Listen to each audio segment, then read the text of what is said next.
Muy buenas tardes, 2 de la tarde con 1 minuto. Bienvenidos a esta sesión, a esta edición de Asiento Extra de hoy, martes 17 de septiembre. Un servidor de ustedes, Paul Ulloa, les saluda en este momento en que también queremos saludar a quienes a partir de las 8 de la noche nos sintonizan por la repetición a través de Extra TV 42. Espero que hayan pasado un lindo día, un lindo martes y que todo les salga muy bien. También quiero invitarlos a que nos sintonicen a través de los 92.3 FM, a través de Extra TV 42, a través de www.extraradiocr.com y también nuestras plataformas de Facebook a través de Extra Radio. Instagram y YouTube también se han unido recientemente a esta red importante de redes sociales en donde usted también nos puede sintonizar. Hoy quiero hablarles de algo. Yo no sé cada oyente, y quisiera también que participemos a través del 7003-1234, 7003-1234, nuestra plataforma de WhatsApp. Yo no sé ustedes, si se los decía así sinceramente, yo cada vez que voy a un lugar trato de ubicarme donde estoy. Trato de ubicar las rutas de salida, si la salida es hacia el norte, hacia el sur, hacia el este, hacia el oeste. Trato de ubicarme en el espacio donde me encuentro. Tal vez esa es una de las condiciones más humanas que hay, saber dónde estás, en qué punto de la enorme geografía de este vasto planeta, y aún así es pequeño, está uno, dónde está ubicado.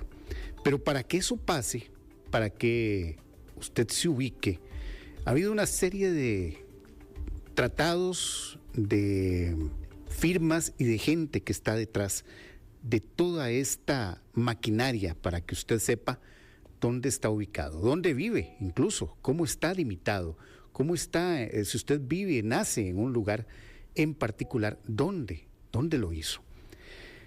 Como les decía, esto ha sido algo que viene desde los tiempos ancestrales, tratar de ubicarnos en medio de un cosmos. Pero realmente con la modernidad las cosas van cambiando y van cambiando para bien. Pero en nuestro país, incluso para que usted pueda ubicarse, los que no trabajamos como a la antigua, que nos aprendíamos las direcciones de memoria, que eso es otro caso, eso es otro tema, las direcciones a la tica. Quienes teníamos que ubicarnos y aprendernos las direcciones, ahora dependemos de mapas satelitales, de aplicaciones, del famoso Waze, de la aplicación de Apple Maps y Google Maps. Pero para que eso llegue ahí, tiene que haber algo detrás. Hoy nos acompañan don Álvaro Álvarez Calderón. Él es ingeniero topógrafo y geodesta con grado de licenciatura en la Universidad Nacional de Costa Rica. Él es parte del Instituto Geográfico Nacional, ha trabajado ahí como fotogrametrista, topógrafo y geodesta. A quien le doy la más cordial bienvenida, don Álvaro. Buenas tardes. ¿Cómo le va? Gracias, don Pablo. Muy bien, ¿usted? Bien, gracias a Dios. Y también nos acompaña don Cristian Núñez, quien es licenciado en Geografía con énfasis en ordenamiento de territorio de la Universidad Nacional Autónoma de la Universidad Nacional y máster en Sistemas de Información Geográfica y Teledetección de la UNA y de la Universidad de Costa Rica, también parte del Instituto Geográfico Nacional. Don Cristian, un gusto, un placer. Muy bien, usted. Bueno, hoy vamos a hablar de ubicaciones, hoy vamos a hablar de cómo llegamos a esto y vamos a hablar de muchas otras cosas que tienen que ver con situaciones que ni siquiera nos hemos imaginado en las que Costa Rica participa y también de una situación que se ha vuelto recurrente en los últimos años. Recordemos, no hace mucho pasamos de tener 81 cantones y ahora tenemos 84. Bueno, toda esa información pasa por el Instituto Geográfico Nacional y muy poca gente conoce qué es. Creen que hasta hace, creo que 12 años, si mal no recuerdo, y tal vez ahí don Álvaro, usted me corrige, el Instituto Geográfico Nacional era parte del Ministerio de Obras Públicas y Transportes, ahora es parte del Registro Nacional. Sí, señor, correcto, así es. Básicamente desde, podríamos decir... No, nada más según está don Álvaro, acerque un poquito más el micrófono porque casi no le escuchamos. Perfecto, sí. Podríamos decir que básicamente desde en la década de los 40, más o menos como a finales de los 40, se forma el Instituto Geográfico Nacional y en su momento pues estuvo perteneciendo a lo que era el Ministerio de Fomento. Ministerio de Fomento, más tarde llegó a ser el Ministerio de Obras Públicas y Transportes, y por ahí pues el Instituto Geográfico Nacional desarrolló pues mucho de la actividad geográfica, geodésica, cartográfica del país, y precisamente en el año 2010, por una reforma legal que hubo, tuvimos un traslado de donde estábamos nosotros en el Ministerio de Obras Públicas y Transportes al Registro Nacional, que es dependencia del Ministerio de Justicia. Entonces ya tenemos por ahí en el Registro Nacional de estar trasladados físicamente 11 años, pero de estar adscritos como una dirección más dentro del Registro Nacional, tenemos efectivamente 12 años de estar por ahí. Más o menos, y yo sé que hay demasiadas funciones que hace el Instituto Geográfico, pero en concreto, y tal vez, ¿cuál es en concreto la labor del Instituto Geográfico? Porque uno pensaría que solo... Y eso es lo que le decían a uno hace muchos años, que era solo para hacer mapas. Y si uno quería un mapa, tenía que ir al Instituto Geográfico Nacional. Y ahora los mapas los descargamos en las plataformas, en distintas plataformas de Internet. Pero, ¿qué hace el Instituto Geográfico Nacional? ¿Cuál es su función? ¿Y por qué esa función es tan importante para que el país funcione? Porque uno no se lo imagina. Claro. El Instituto Geográfico Nacional, por competencia de ley, básicamente tiene 3 áreas que son medulares, que son el campo de la geodesia, el campo de la geografía, el campo de la geofísica y la cartografía. Como usted bien señala, pues específicamente en lo que es el último apartado de la cartografía, quizás como la carta de presentación. La cara. Exactamente, es la cara de la institución, que durante muchos años pues lo que se manejaba era pues instrumentos a papel, donde se generaban pues hojas cartográficas o hojas topográficas, como también son llamadas, y en la actualidad pues todo eso ha sufrido un proceso de modernización. Entonces, como hemos tenido el proceso de digitalización para muchos de los diferentes productos, ya ahora los productos cartográficos a papel van de más a menos y ya manejamos casi todo en plataformas digitales. Entonces, Cristian, no sé si quieres también aportar algo al respecto. Claro que sí, Álvaro, muchas gracias.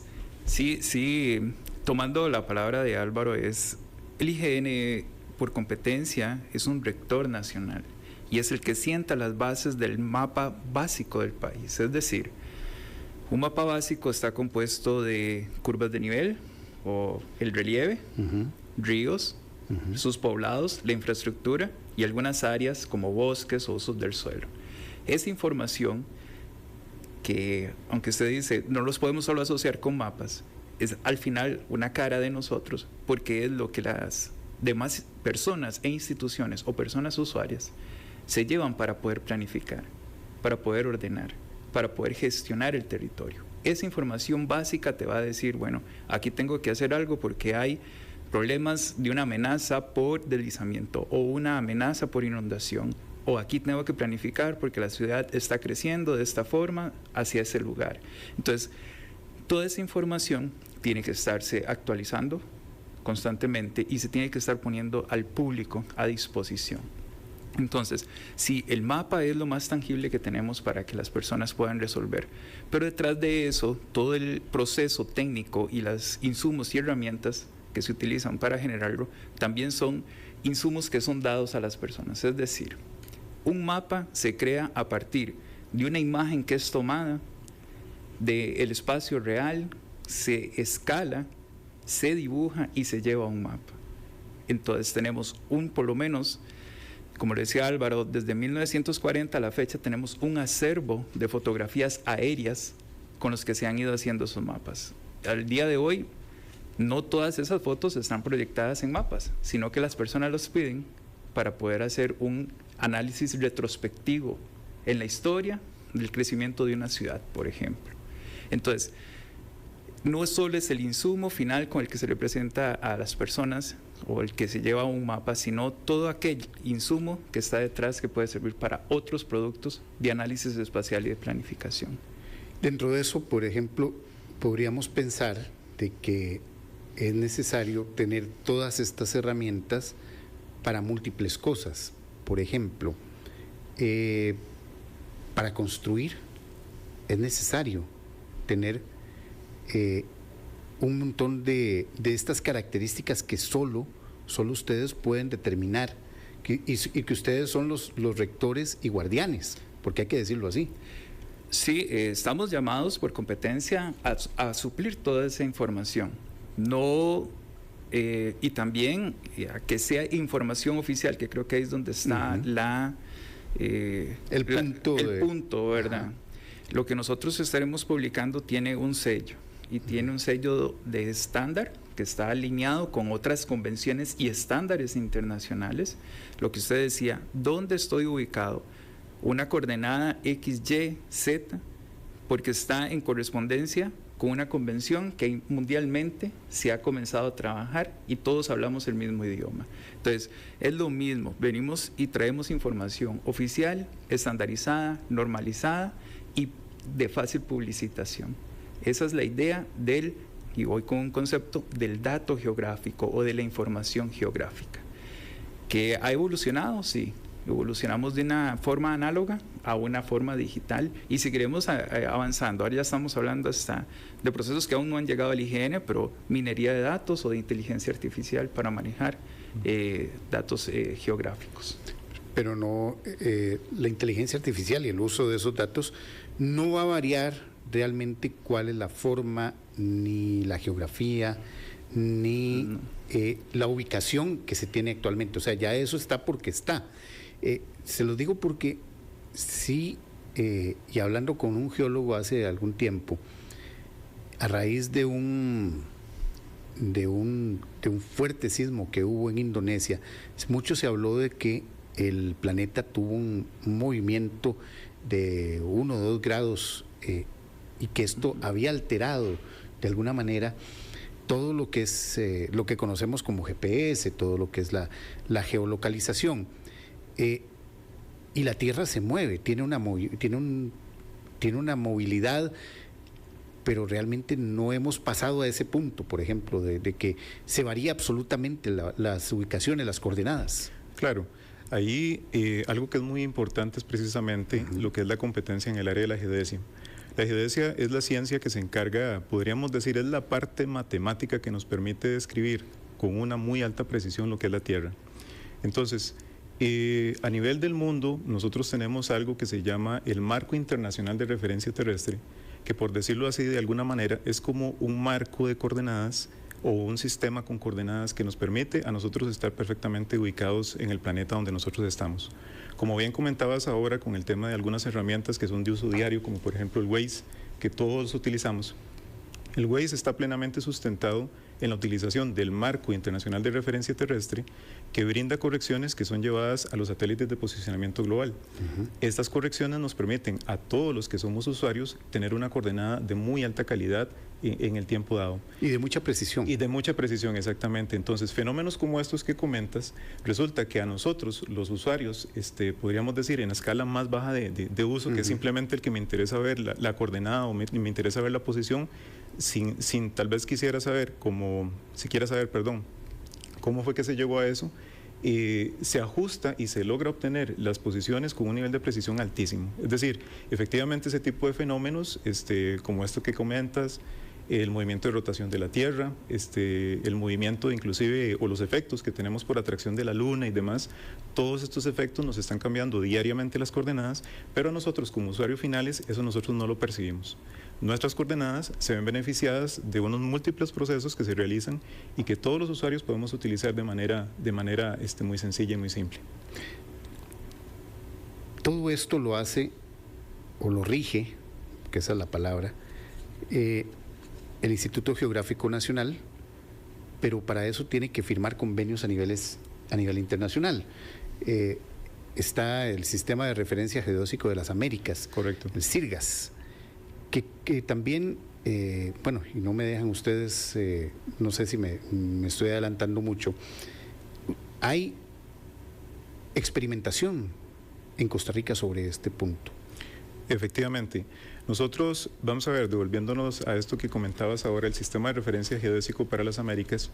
El Sistema de Referencia Geodésico para las Américas es, por decirlo de alguna forma, la representación o quien se encarga de manejar lo que son precisamente los sistemas de coordenadas en la región de Latinoamérica. En otras partes del mundo tenemos otros grupos o otros encargados que tienen esta labor, y básicamente dentro de CIRGAS, los institutos geográficos o las agencias cartográficas de los países somos quienes nos encargamos de llevar esa interpretación al plano nacional para poder garantizar las coordenadas. Efectivamente, dentro de esto, nosotros ya de hace algún tiempo empezamos, bueno, tenemos participación en CIRGAS ya desde hace bastantes años, que CIRGAS pues es un bloque de personas, podríamos decir, conformadas por institutos geográficos, agencias cartográficas y universidades que están apoyando la gestión de la geodesia, generando más información de mayor calidad, utilizando estándares científicos para poder utilizar las tecnologías de posicionamiento satelital, y esto nos permite pues obtener lo que tenemos hoy día. Nosotros, por ejemplo, en todos los elementos que nosotros utilizamos, pues precisamente están definidos por valores de coordenadas. Sean coordenadas de un punto que tenemos en un lugar, de una línea que representa, no sé, el centro de calle de un lugar X, etcétera, pues está básicamente definido por coordenadas. En lo que comentabas de experimentación, nosotros en el año 2021 empezamos con un proceso de análisis de datos GNSS. Los datos GNSS son datos que son observados por los satélites de posicionamiento global, y estos datos que nosotros analizamos en el Instituto Geográfico Nacional permiten obtener coordenadas de altísima calidad.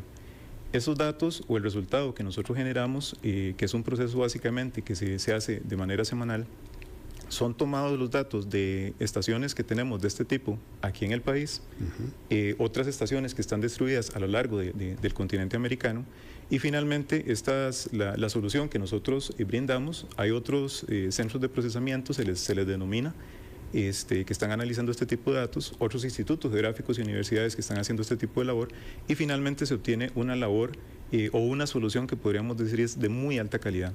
Esto permite precisamente apoyar todos los procesos de gestión de georreferenciación que utilizamos en los países.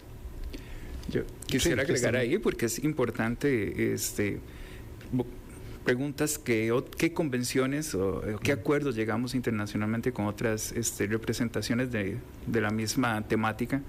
Es importante aclarar la geodesia y todo este ámbito que desarrolla don Álvaro en el IGN es el marco base referencial de lo que hagamos en el IGN. Es a partir de la coordenada XYZ de donde agarramos y comenzamos a construir todos los demás elementos de información geográfica que llevan. Entonces, para construir una calle, como lo dice Álvaro, ocupamos el marco de referencia para poder llevar las construcciones al mapa igual, para decir por dónde va un río o hasta dónde llega una área determinada de protección también, poniendo algunos ejemplos. Y para cada una de las temáticas es importante que siempre hay una convención internacional que está detrás de nosotros. Y pongo ejemplos, por ejemplo, la ONU a través de la CEPAL en Chile nos está empujando fuertemente algo que se llama el marco geoespacial integrado del mundo. Entonces, está impulsando a nivel mundial, pero principalmente en Latinoamérica, en que todos podamos estar en una misma norma y estandarización de información geoespacial. Eso le iba a preguntar porque yo había oído hace algún tiempo, bueno, nosotros entendemos que es el GPS, que es el GPS, muchos vehículos lo tienen, lo tenemos ahora en los teléfonos celulares. El GPS, me corrigen si me equivoco, es un marco referencial norteamericano, porque en Europa existía otro. ¿Es así? Así es, exactamente. El GPS, o lo que se llama Navstar GPS, es una constelación de satélites, pues en su momento, cuando se generó para uso militar, y a partir del año 2001 fue liberado para uso civil. Esto fue de mucho, o ha sido de mucho beneficio para todas las geociencias en general, porque ha permitido precisamente obtener, con una tecnología que cada vez va siendo pues, más económica, más barata, tener posiciones geográficas de muy alta exactitud.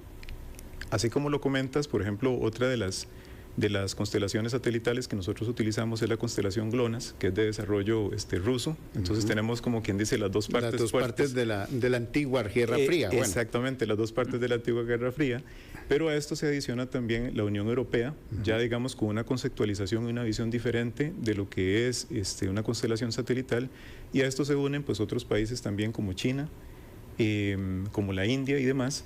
Y actualmente pues nosotros tenemos la posibilidad de recibir datos de todas estas diferentes constelaciones satelitales que finalmente nos colaboran muchísimo. Solo para ponerlo en perspectiva, ahora que comentabas eso, hace, por ejemplo, unos años atrás, cuando hacíamos un trabajo de este tipo en el campo, teníamos la posibilidad de digamos, en un buen escenario de obtener la información de 6 satélites de manera simultánea. Actualmente salimos al campo y podemos tener más de 30 satélites y eso pues obviamente nos beneficia a todos los que somos usuarios de este tipo de tecnologías. Uno pensará que eso no tiene que ver con lo que día a día hago, pero por ejemplo, si fallara eso, no podríamos continuar con la construcción de carreteras. No podríamos diseñar las carreteras, no podríamos, ¿qué más no podríamos hacer? Sí, tal vez en tiempo real nos golpearía para aquellas cosas que ya se nos están volviendo a la cotidianidad, como los aplicativos, y principalmente es igual, es como si nos quedáramos sin internet o una señal. Este posicionamiento cada vez sin darnos cuenta lo estamos usando a diario. Justo ahorita, ¿dónde queda Grupo Nación? Bueno, Grupo Extra. Grupo Extra. Lo voy y lo busco en un aplicativo. Ya hay 3 aplicativos para eso. Si se cayera en este momento la constelación, definitivamente lo que me va a comenzar a dar es una área aproximada donde poder llegar, pero no con la exactitud con la que se podría estar trabajando. Claro. Perdona, Cristian. En ese aspecto, las técnicas convencionales de la topografía pues, nos permiten precisamente solventar este tipo de, o digamos solucionar eso que comentabas. Pero como bien señala Cristian, la falta de tener estos elementos en tiempo real como estamos acostumbrados, porque realmente la evolución que tenemos y también en alguna medida la dependencia del uso tecnológico nos hace que a nosotros mismos como profesionales cada vez empleemos más ese tipo de tecnologías. Ahora comentabas, por ejemplo, el tema de lo que es la inteligencia artificial y demás en los procesos que nosotros hacemos. Nosotros pues consideramos esto como herramientas que podemos utilizar precisamente para los desarrollos que nosotros realizamos, pero como decías en uno de los comentarios, Paul, las coordenadas como tal ahí están y la conceptualización matemática y la definición de esas cosas ahí las tenemos. Correcto. Entonces, básicamente nosotros consideramos este tipo de nuevas herramientas y nuevas facilidades que tenemos precisamente como algo que nos puede ayudar tal vez a poder trabajar de una manera más expedita, algo que pues tal vez nos toma un poco más de tiempo. Yo quería anotar algo antes de que se nos vaya la idea de la investigación o de la verdad el trabajo científico que el IGN, vuelvo a insistir, son muchas ramas las que ve el IGN y una de las partes es la científica. Pero tal vez Varo sí puede ahondar un poco en un trabajo que ha venido haciendo en los últimos años muy interesante de velocidades. Ya brincamos de la geodesia a algo que se llama geofísica, que es otra de las ramas que ve el instituto.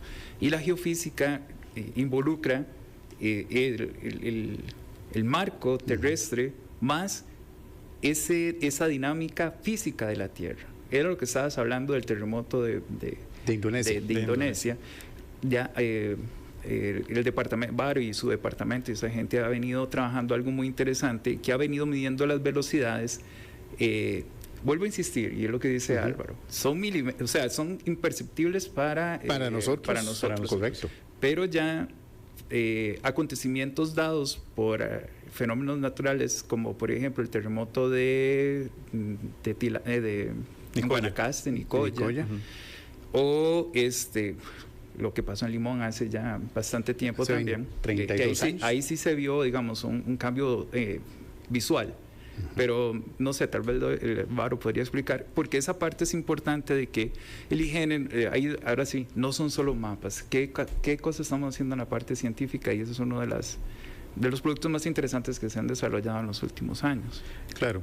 Ahí un tema que es bastante importante es que creo que bueno, todos los que pasamos por la secundaria, en algún momento, en algún curso de estudios sociales, a nosotros nos dicen que Costa Rica se mueve como a 2 centímetros por año.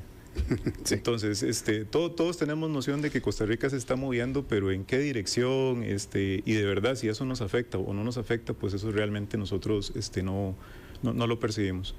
Como bien dice Cristian, en alguna medida sí nos afecta, por ejemplo, en términos de lo que son las coordenadas.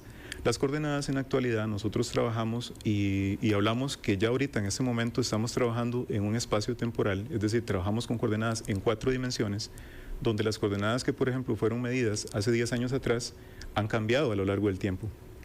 Y entonces, en algún momento, para poder obtener o poder llegar a esa coordenada que teníamos hace 10 años atrás, nosotros necesitamos utilizar de algunos procedimientos que nos permitan a nosotros devolvernos en el tiempo y llegar a ese punto. Es como decir, como hacer un viaje en el tiempo, por decirlo de alguna manera, pero en este caso para efectos de la información geoespacial. Nosotros, algo que hemos estado trabajando es precisamente con una red de equipos de estaciones GNSS que tenemos aquí en el país que están midiendo datos de las constelaciones satelitales. Nosotros estamos obteniendo soluciones semanales que nos permiten ir graficando cómo van cambiando las posiciones de las estaciones.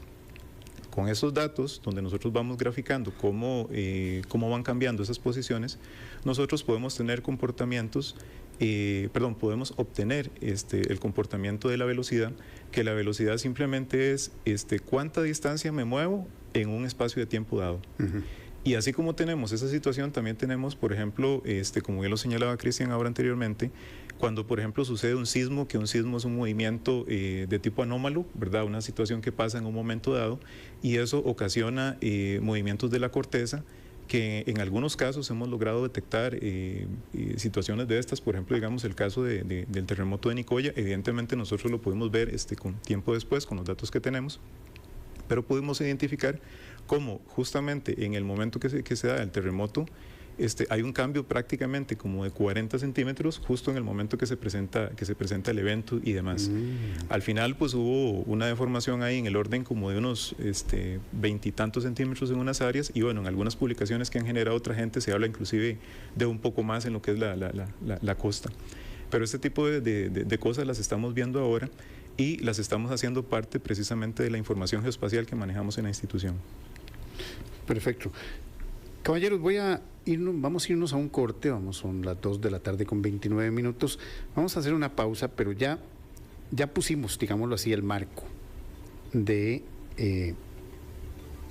lo que es la geodesia, la geofísica, del CIRGAS y del trabajo que hace el Instituto Geográfico Nacional sobre esto. Pero al volver, yo quiero que hablemos ya de algunas cosas que tienen que ver con la cotidianidad. Recientemente el Instituto Geográfico ubicó el centro de Costa Rica. Yo creo que antes decíamos que el centro de Costa Rica estaba allá perdido, como en la selva, ahí en el Bajo de la Hondura, y no es así. Y también el papel importante que se ha tenido en la visualización, la delimitación, bueno, voy a decir una reiteración, la fijación de los límites con los países vecinos, que también ha sido tema de discusión no hace mucho en la Corte Internacional de Justicia de La Haya. 2:30, ya regresamos aquí a Asiento Extra.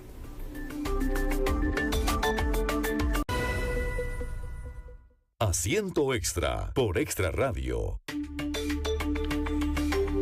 2 de la tarde con 32 minutos, volvemos aquí a Asiento Extra, nos acompañan Álvaro Álvarez Calderón y don Cristian Núñez Solís, ambos funcionarios del Instituto Geográfico Nacional. Ese instituto, que aunque ustedes no lo crean, es lo que nos permite tener muchas cosas en la vida cotidiana. Nos permiten, ya estábamos hablando, por lo menos, nos permiten saber dónde estamos. Ahora con las aplicaciones de teléfonos nos permiten saber dónde estamos, hacia dónde vamos, qué dirección podemos tomar. Y yo quería ya un poquito aterrizar también esa labor del IGN que ha tenido una labor importante en la fijación de los límites fronterizos. No hace mucho tuvimos una disputa con Nicaragua sobre los límites sobre Isla Calero, sobre Isla Portillos, y esto fue a parar hasta la Corte Internacional de La Haya, y la Corte dio un dictamen que de cierta forma podríamos decirlo ya ahora sí, con el paso de los años, benefició a Costa Rica. Don Álvaro, no sé si benefició, amplió el territorio marítimo costarricense, o por lo menos nos ordenó en ese sentido. Claro. Yo creo que, bueno, todas las percepciones son válidas según el punto donde uno esté. Exacto. Pero precisamente... Ese es un comentario muy geógrafo. pues no lo sé, pero vamos a ver. Algo que es muy importante en todo este tema de límites, y es también, digamos, parte de la labor del IGN. El IGN, en todos los temas que tienen que ver con límites y demás, no está para ni beneficiar ni perjudicar a nadie, sino realmente a aclarar el límite, a decir por dónde va, según el elemento que lo define, según como se describen en los tratados y demás, y los procesos de actualización que corresponden. Entonces, en este caso, creo que bueno, que entre todo, porque siempre, según el punto de vista de algunas personas, pudiera pensarse de que tal vez se perdió, otros se sintieron evidentemente muy beneficiados por lo que se obtuvo. Pero yo creo que más allá de eso, pues tuvimos claridad en algo que durante muchos años veníamos teniendo muchos problemas. Y la verdad es que creo que también la propuesta final pues se aproxima más a la visión, digamos, de Costa Rica, y eso pues también da digamos, un nivel de tranquilidad pues mayor del que nosotros tenemos en este momento, ¿verdad?, que como estábamos antes. En la escuela nos enseñaron que tenemos tratado de límites con Panamá, que no fue tan complicado o tortuoso como fue con Nicaragua, por supuesto con Nicaragua, pero tenemos también fronteras recientemente establecidas con Ecuador, con Colombia y bueno, y por supuesto que con Nicaragua. Tal vez, y pongo aquí, no sé si ustedes son pero sí me imagino que lo saben, el punto tan difícil de, por ejemplo, establecer un límite marítimo con Ecuador, cuando no hay tanta tierra de por medio y tu base es la isla del Coco, ¿verdad?, que está a 38 horas de viaje en barco, que no puedes llegar en aeronave, sino que tenés que comerte todas esas horas en barco, y que a partir de ahí se permitió establecer un límite marítimo también entre Ecuador y Costa Rica. Es difícil establecerlo. Incluso creo que fueron a medir un hito que está ubicado en la isla del Coco. Un hito es correcto, un punto geográfico definido. Tal vez si me explica ese punto. Claro.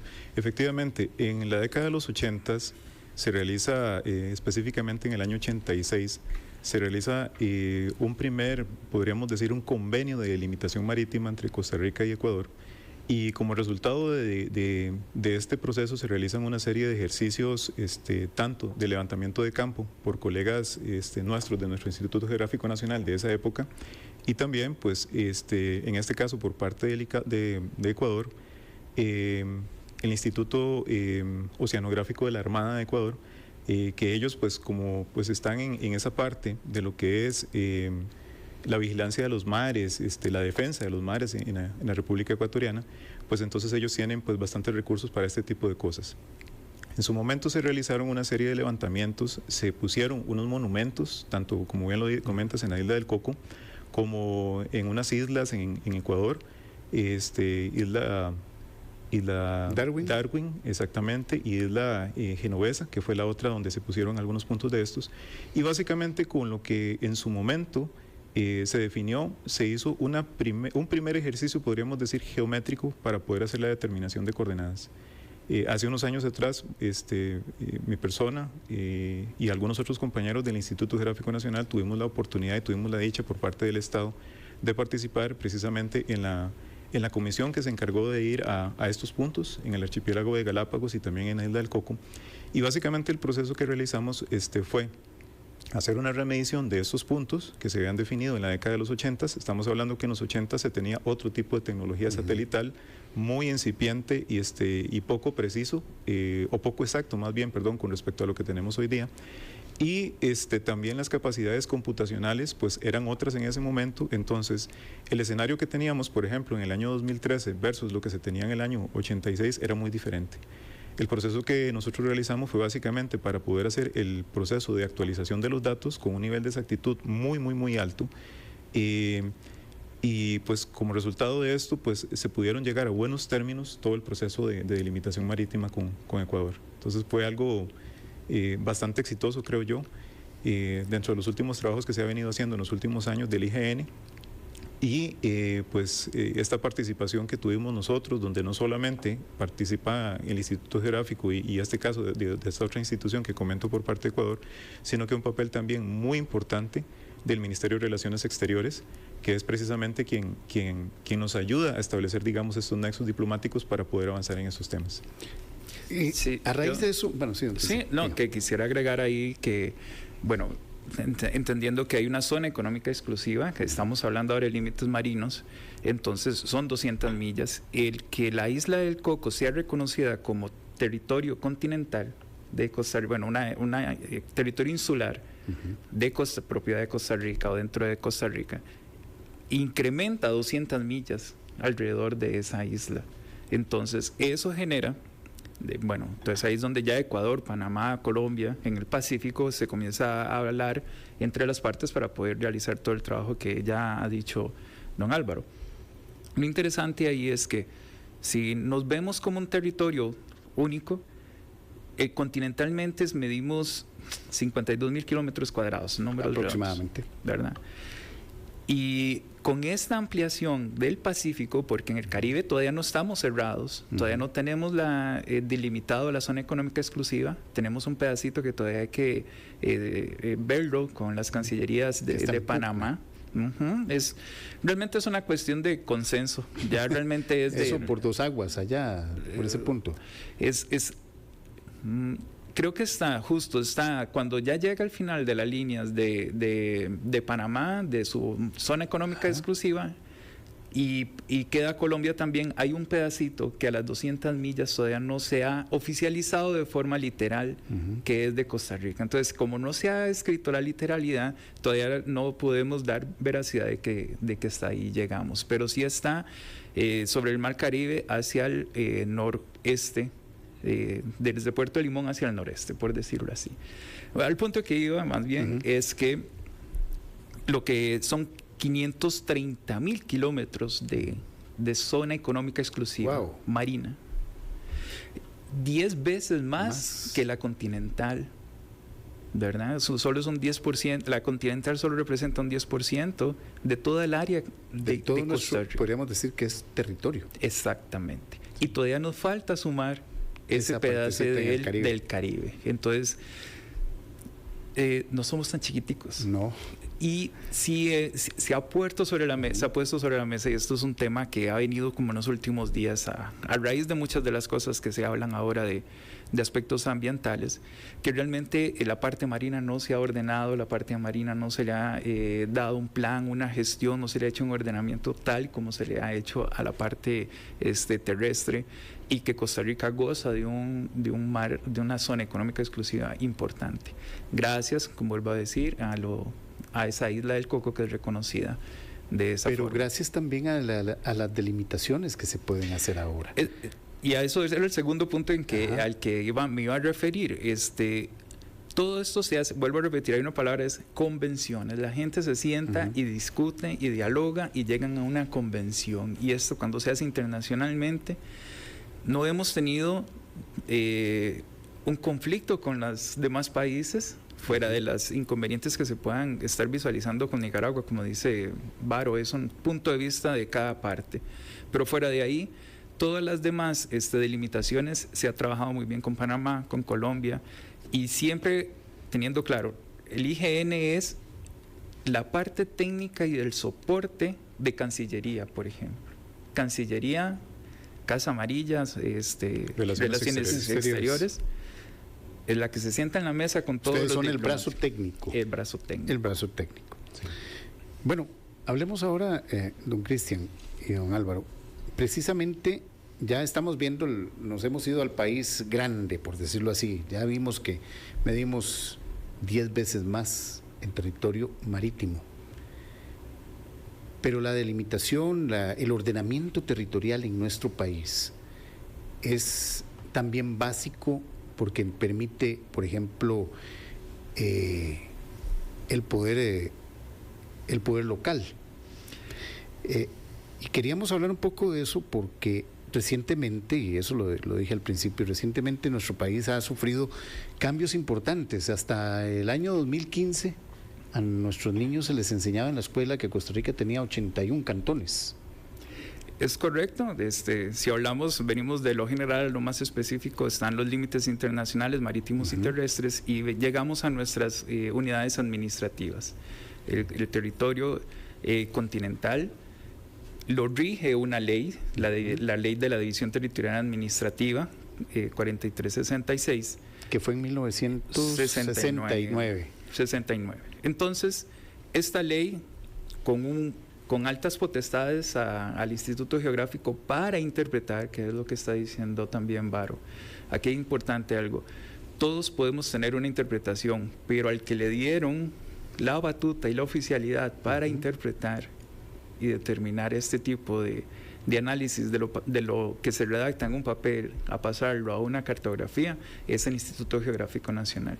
Entonces, desde ahí, desde esa ley, entonces ya el instituto tiene una tarea muy, muy ardua, la verdad es una tarea muy pesada, porque desde el 69 para acá, en acompañamiento solo es un miembro de un grupo colegiado, integrado por Gobernación y el INEC, el Instituto Nacional de Estadística y Censo, y junto con un comité técnico, han venido siendo el soporte técnico para el Ejecutivo y para el Legislativo para poder dar respuesta a la distribución de las unidades administrativas del país, ¿verdad? ¿Qué es lo que ha pasado? Desde 1980 no había un nuevo cantón hasta Correcto. el 2015. Corredor Garavito fue el último. Exacto. Garavito ese fue el último. En 1981. Y después se vino el cantón de Río Cuarto y se desató como una, ¿verdad? Como una consecuencia. ¿Qué es lo que pasa? Que existe la ley de la DTA, está muy estructurada y los términos y conclusiones y los criterios que emite esta son siempre muy bien recibidos por el Ejecutivo y por el Legislativo. Pero también hay un párrafo en la Constitución que da la posibilidad de que el Legislativo, los diputados, puedan llevar un proyecto de ley y sea votado a nivel de Asamblea Legislativa y construyan una nueva unidad administrativa cantonal y provincial también podrían hacerlo. Las distritales sí ya quedan a nivel del comité técnico, de la Comisión de División Territorial Administrativa. Y se ha venido dando esta situación. ¿Qué es lo que pasa? Por ejemplo, yo sí siento que la ley fue visionaria en su momento. En el 69 se dijo, si un territorio no cumple con el 1% de la población total del país, un cantón no debería de convertirse, ya solo por el hecho de no tener una población suficiente para poder darle un sostenibilidad al territorio, a lo político, a lo administrativo, a lo financiero, a la recaudación de impuestos, a todo eso. Entonces, con esos sentamos una base y después ya vienen otros estudios que se pueden venir haciendo. Desde ahí parte la comisión y dice, muchos de los cantones que se han creado últimamente no cumplen eso, pero se han ido por el legislativo y se han podido construir para así a la fecha del día de hoy tener ya 84 cantones.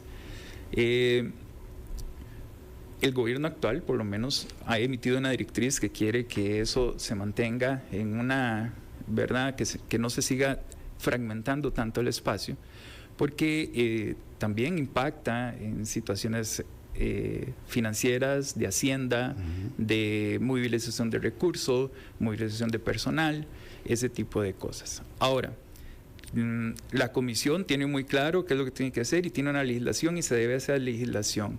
todo proyecto que se quiera llevar para crear un nuevo cantón, distrito o hasta una provincia o determinar límites provinciales que tengan un conflicto, siempre van a ser vistos por esa comisión de división territorial administrativa.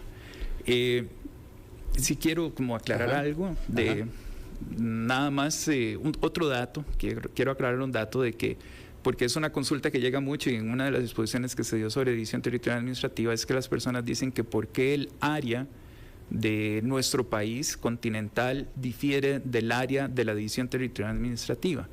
Y nada más aprovechar el espacio para decir que la DTA está constituida por aquellas unidades administrativas donde hay población.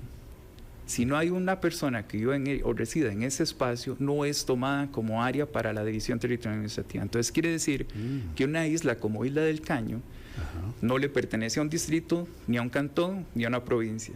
Le pertenece al Estado. No vive una persona ahí adentro, entonces el no Estado tiene pertenencia. Exactamente. El Estado es quien es la dueña y debe protegerla, eso sí. Es correcto.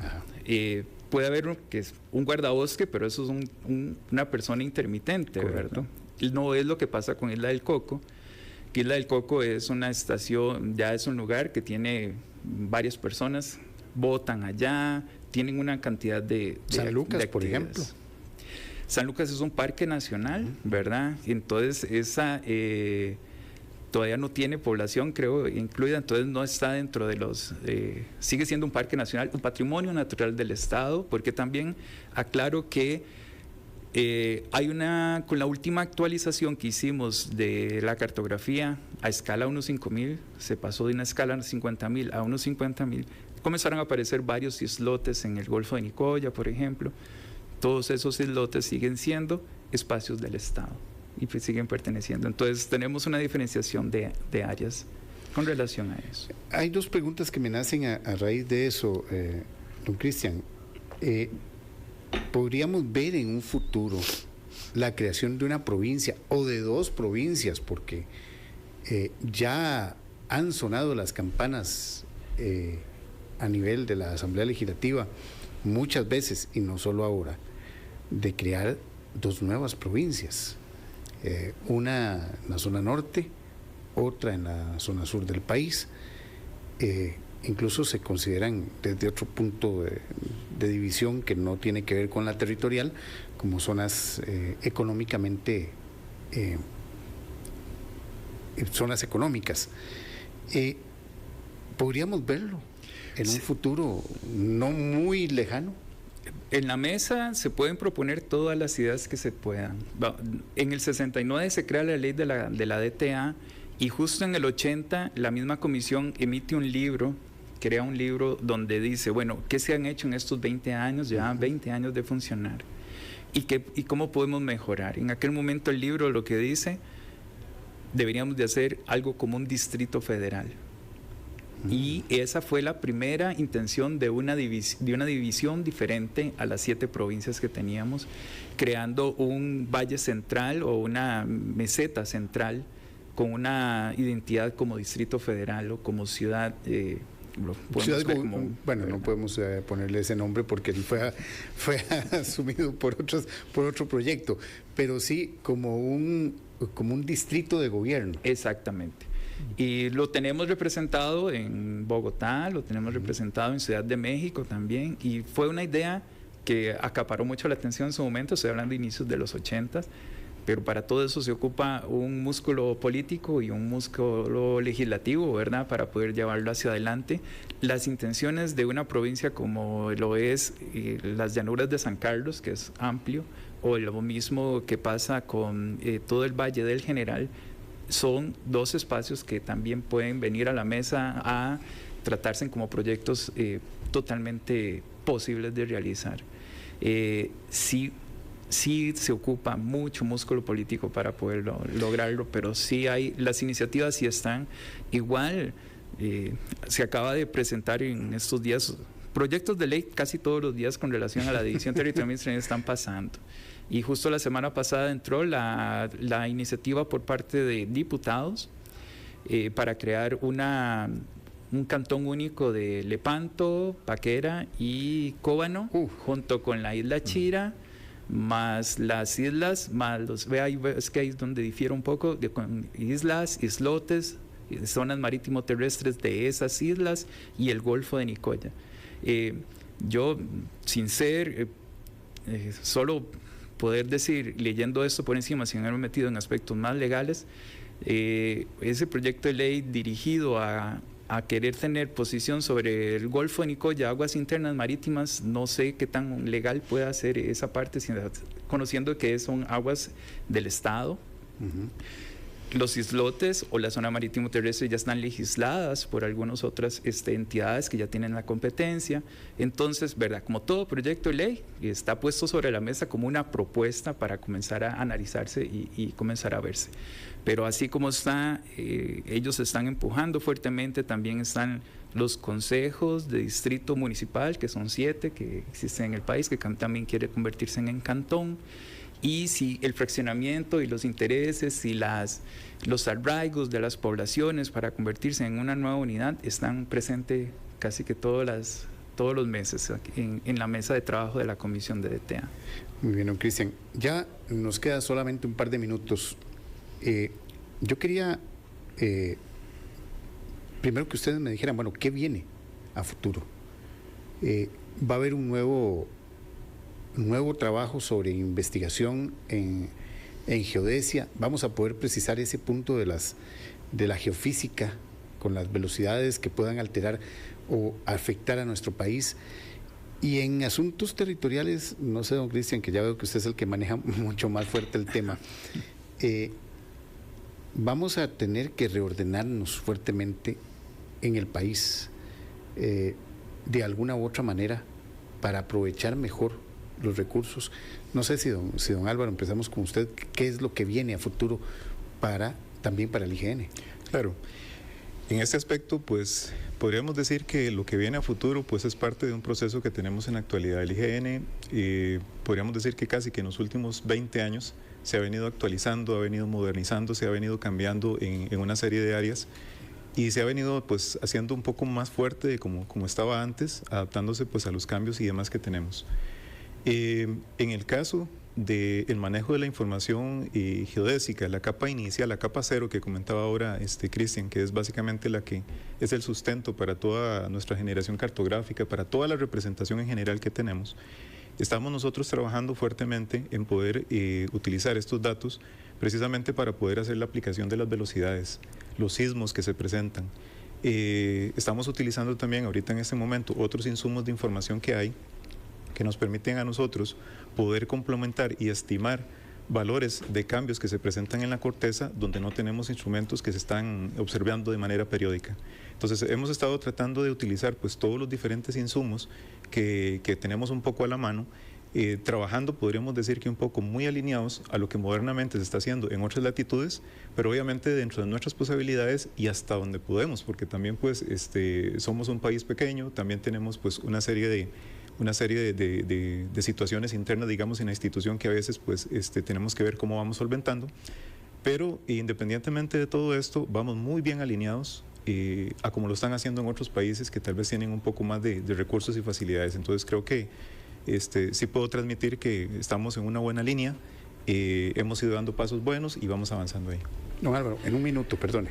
Muy bien, yo lo que agregaría, está pasando mucho en las unidades administrativas de nuestro país, es que no hay una distribución equitativa de los recursos del centro municipal hacia las periferias. Eso ocasiona ciertas molestares, ciertas formas de que esto incomode a las poblaciones y quieran hacer más fragmentado el terreno. Si estuviera mejor distribuido ese tipo de recurso, tenemos ejemplos como Estados Unidos, un territorio tan grande y perfectamente puede distribuir sus recursos de esa forma. Entonces, la fragmentación no es la respuesta es una correcta distribución del recurso en las unidades administrativas. Muchas gracias a don Cristian Núñez y por supuesto a don Álvaro Álvarez, ambos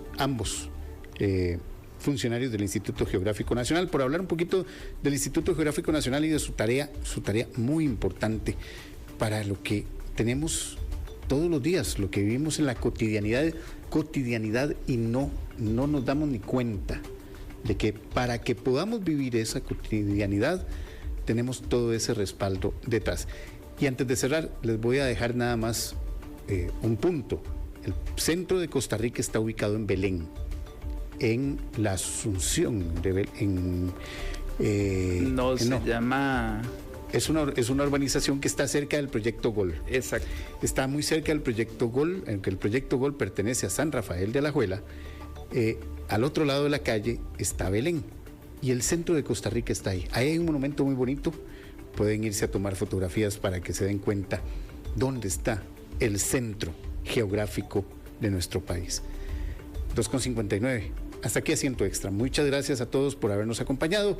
Los dejamos con mucho que contar aquí en Extra Radio 92.3 FM.